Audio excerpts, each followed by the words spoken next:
It was a lot of work. It was a lot of work. There are really, really long scenes, like 4 pages long, of Lincoln interacting with Lincoln, with just the two of them. No one there to bail me out as an actor. It was incredibly challenging and fun to shoot because they're having long conversations and you're essentially like reacting to the air and then going and filling that in on the other side. But what's really fun about it is you get to see the two have a conversation about where did we become different people? Like, was I born in a different place? Like, why is it that you're so secure and I'm not? And how is it that like the Blue versus Lincoln, how is he able to think outside the box and not question authority, and question authority where the old Lincoln doesn't, and he just kind of goes with the flow and serves his purpose. And they really nail it down what it is that caused them to be different people, and the answer is actually pretty surprising. Do you feel different when you're playing either of those characters? Definitely. The Blue versus Lincoln feels pretty close to me in being kind of insecure and unsure about his place in the world at times, but then I get to go and play this other Lincoln who is secure and confident and physically so much more in his body, and then I realize like, oh, that's a part of me too, which is great. And then like preparing in each day to become those people, it's a factor of kind of putting on the clothes, which changes things, putting on the earring that is actually a communication device changes things, and is a huge reminder that you're in an alternate universe, that you're a person that has experienced a completely different technological history, which is really cool to think about. And then getting to like strap a gun to your leg is pretty awesome. It makes you feel like a badass, and so it's fun to like dress up and become those people, and for me the clothes really inform who that person is, and putting on some glasses and a suit is a very different experience than spiking your hair and attaching a gun to your neck.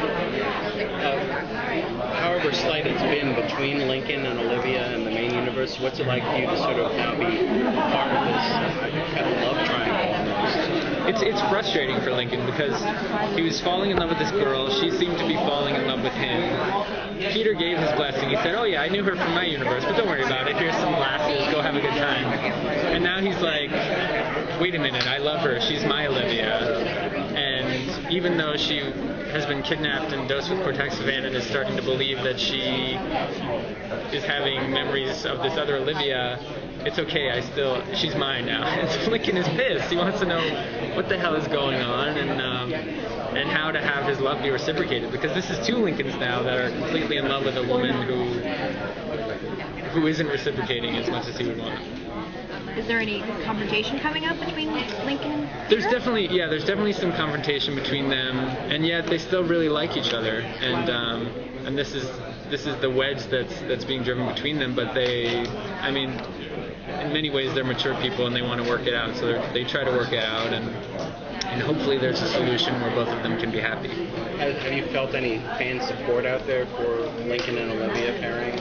I don't know. I mean, it's scary. Like, I'll read different things on Twitter and I can see that it was much easier when it was alt Lincoln and alt Olivia, because you can support that because Peter's not getting screwed over in that equation. So it's tough to have regular Lincoln fall in love with Olivia because it's like, wait a minute, that's Peter's girl. And so I don't want to be taking anyone's girl. But yeah, I mean, people want Lincoln to be happy, which is nice. What kind of insight are we getting when the 2 Lincolns go head to head? Are we learning new things about either version of them? Do they bring out? Yeah, you learn about their history. You learn more about like their background, where they grew up, and what their experience was growing up, what high school was like for them, who they dated, like that kind of thing. And their conversation essentially is trying to find that one moment, if it exists, where they became different people. Like the universes there's a World Trade Center in one and there's not one in ours, which is a very profound difference. And so they're essentially trying to find that ground zero, if you will, that caused them to become very different people. So if you could meet your alternate self, what would be your first question?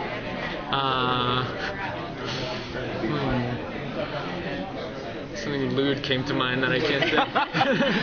Oh, we're amongst friends.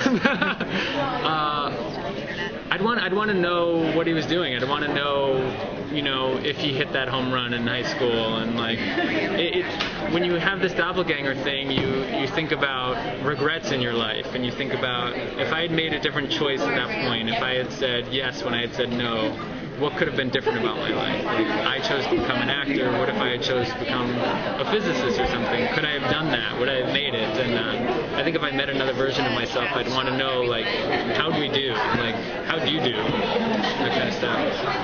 What it's like to play different versions of the same character. It's awesome. It's like therapy for me, because I have this one character, which is the Blueverse Lincoln, who's kind of insecure, and so if I'm feeling that way, I get to kind of just feel that way and be in that character and be in that body.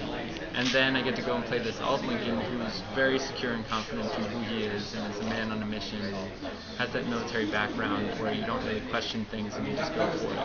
And to get to switch back and forth, I mean, it's amazing, because whichever character I'm playing that week, it kind of colors how I interact with the world in my own personal life, and it's just amazing to have that experience to grow from. Are there particular challenges if during the course of the day you're playing the same character? Yes, changing clothes is exhausting. I'm sure there are others who feel the same way and others that don't. But probably the most challenging thing for me when you're playing the two characters and you're acting with each other at the same time is having one setup and shooting that, and then they say, okay, you need to go change your clothes now. So you gotta like run, you gotta like change your makeup, change your hair, and then remember exactly what you did on that one side, because then you're gonna react to that as though it's happening right in the moment. So that's pretty challenging. You have a stand-in? Yeah, you'll have a stand-in. We do it a few different ways, depending on the shot. You'll either have to look at the air, or look at a green screen, or you can look at a person that's pretending to be you. And they're usually a non-actor that kind of looks like you, and it's really weird, because they'll just be standing there like, and then with their like arms matching the movement that you did. And so you have to look at that and then pretend that there's a real person there like saying the things that they're saying. In the sound department, what you do is you'll pre-record and they'll play. Some people listen to it in their head on the other side, like what you said, and then other times you'll use like a speaker. I like using a speaker because then you can actually like hear it coming from a certain direction and interact with that. It's crazy, but it's really fun. And every actor on the show who deals with the doppelgangers does it in a different way, like slightly different. It's really interesting to see. What happens if Peter goes back to his timeline? That wasn't really part of the French team. Well, let's see, it's like toward the end of season 3, that Lincoln did meet Peter, and they did have a conversation where he said, like, feel free to come back one day, or I forget what the exact phrase it was, but it was open for them to interact again in the future, and possibly for that Lincoln to actually become a part of that world, because now he knows about it, and so he's either going to get killed by the government, or they'll let him in. I really enjoyed the work you did on Dirty Sexy Money. Oh, thank you. But this character on Fringe is so different, and it's a different genre. How did you convince the showrunners, producers, or that you would like this role?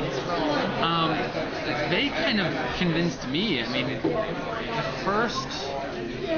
I was offered the guest star to play the Alt Lincoln in that universe, and so I had just done Dirty Sexy Money playing this spoiled 25-year-old boy that just made out with Lucy Liu all the time. Pretty awesome. And then they asked me to be this military guy in an alternate universe that wasn't on any of the episodes before. It was extremely intimidating because you're walking into this completely foreign world in a completely foreign environment that I hadn't worked on before. And playing this character who, frankly, I wasn't quite sure if I'd be able to pull off, because he was so centered and grounded and constantly dealing with these incredible emergencies of the universe is falling apart at the seams and needing to deal with that. And one of the first scenes that we shot was Olivia and Lincoln deciding that this theater was unstable and we might have to turn on this device that would amber the area and we would all die. It was completely intense to go from 36 Money and jump right into that. I wasn't sure that I pulled it off, and then I went home and I watched that episode later on, and I was like, oh, it's actually believable. Like, I did okay. Sorry, last question. What's that? I heard a little bit about episode 19. Sounds like it's going to be interesting to run. Is there anything you can tease about what might happen? I can't talk about episode 19. I just know that it's really awesome. I mean, Desmond from Lost is in it, which I mean is incredible. He was in. I thought the episode of Lost of Desmond being lost in time and trying to find Jenny was one of the best standalone episodes on TV I've ever seen. That and Louis C.K.'s Duckling, I think, are incredible. Do you ever, obviously the fringe fan community is a very vocal one, do you ever go online and check out what fans are saying? I read what people say. Like, I have a Twitter account because I love reading everything, but I don't have anything I want to say about it, but I love kind of seeing how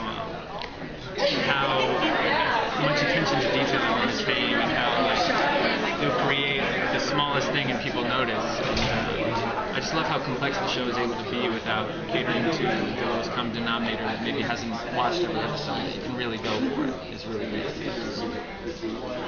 And if you could go into an alternate universe, what kind of universe would you want to go to? If I can go to another universe? Yeah, alternate universe. Another alternate universe on the show.